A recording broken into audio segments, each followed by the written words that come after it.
Mesdames, Messieurs, bonjour, ravi de vous retrouver pour cette nouvelle édition du JT Cultures et Marchés. Alors nous commencerons cette émission en évoquant le retour aux achats des principaux pays importateurs. Ensuite, nous analyserons les conditions sèches dans la moitié nord de l'Europe avant d'étudier les perspectives de production de colza en Ukraine, sans oublier bien sûr de parler des conséquences de l'inondation résultant de l'explosion du barrage de Kakhovka. Enfin, nous ferons un focus sur la production australienne de blé. À quelques semaines de la moisson, les importateurs mondiaux profitent de la récente baisse des cours pour refaire leur stock. Alors, après l'achat de l'Arabie Saoudite pour 624 000 tonnes de blé la semaine dernière, l'Égypte est cette semaine de retour aux achats en blé, toujours pour des livraisons courant juillet. Mais à nouveau, la Russie nous donne le pion avec un différentiel de 30 $ par tonne qui sépare l'offre française de l'origine russe. Clairement, la Russie écrase le marché, étouffant toute velléité de remontée des cours. Même l'explosion du barrage en Ukraine, qui remet en cause pourtant des régions de production par excès d'eau aujourd'hui ou par manque d'eau dans les prochaines semaines, ne peut renverser la tendance.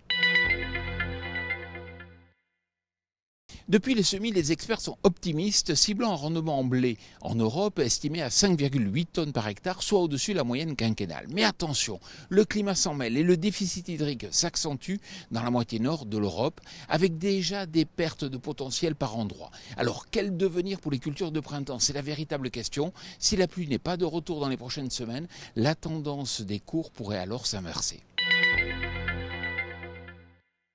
En Ukraine, la zone de production du colza est située à l'ouest du pays et de ce fait, pour l'instant, moins impactée par le conflit avec la Russie.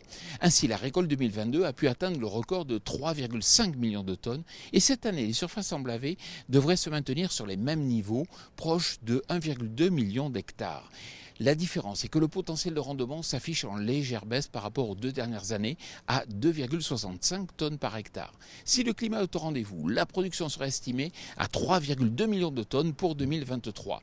C'est moins bien, mais cela en fera quand même la 3e récolte de colza la plus importante en Ukraine. Bravo aux agriculteurs ukrainiens qui, malgré le conflit, assurent au quotidien. 26,2 millions de tonnes, c'est l'estimation de production australienne de blé en 2023 selon Abares. Alors, conséquence d'El Niño, synonyme de sec notamment dans l'hémisphère sud, l'Office australien prévoit une baisse de production de près de 34% en blé par rapport au record des 40 millions de tonnes de la récolte précédente. Voilà, le JT Culture et Marché, c'est terminé, mais je tenais à fêter avec vous un anniversaire. Savez-vous que cela fait déjà 10 ans que j'ai le plaisir de vous retrouver chaque semaine pour décrypter l'impact du climat, mais aussi de la géopolitique sur l'évolution des cours et marchés. Je tiens aussi à remercier notre partenaire Syngenta qui depuis 10 ans nous soutient et bien sûr toute l'équipe technique de TV Agri et les consultants d'Agritel qui nous permettent de vous apporter une information concise mais précise chaque semaine.